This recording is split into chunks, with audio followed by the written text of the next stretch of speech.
So today's a Sunday. We're going to put on some sunscreen, natural sunscreen.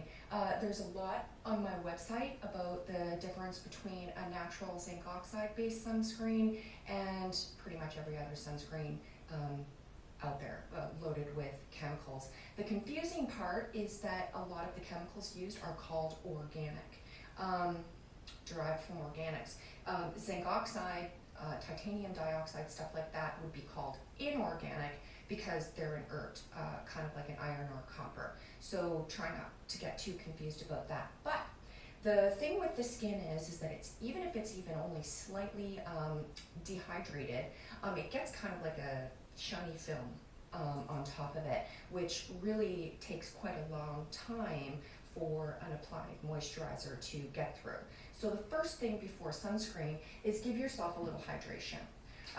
You can do this with water, but one thing about water is it's quite a bit more alkaline than your skin, therefore causing a dehydration. But water will work to soften that shiny film on skin so that the zinc oxide and the coconut oil hydrators can penetrate. So just give yourself a little spritz or a little splash,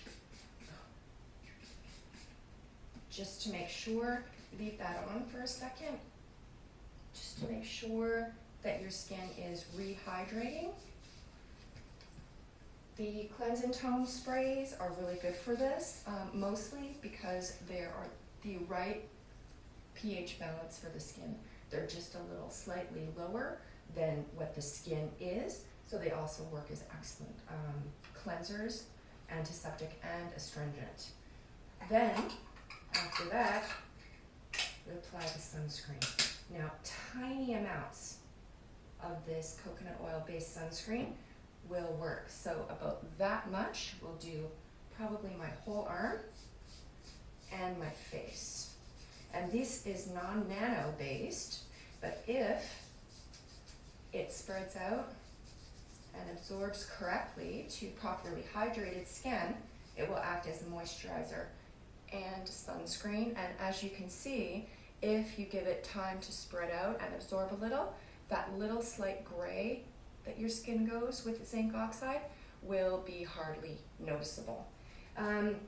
So these can be used also as a foundation base for your face.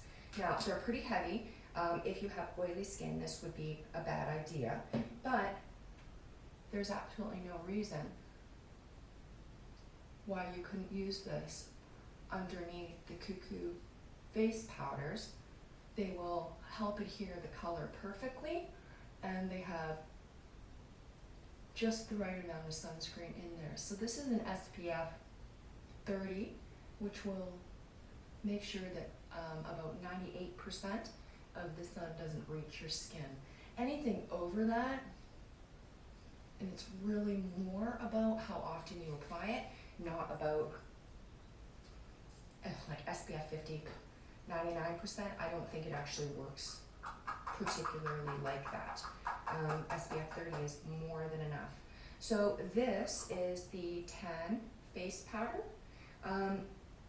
This will work for makeup, adhering the color for makeup. And I just wanted to show you this because I noticed that I have a zit, right?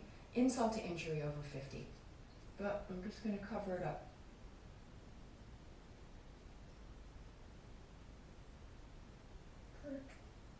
Maybe just a little more.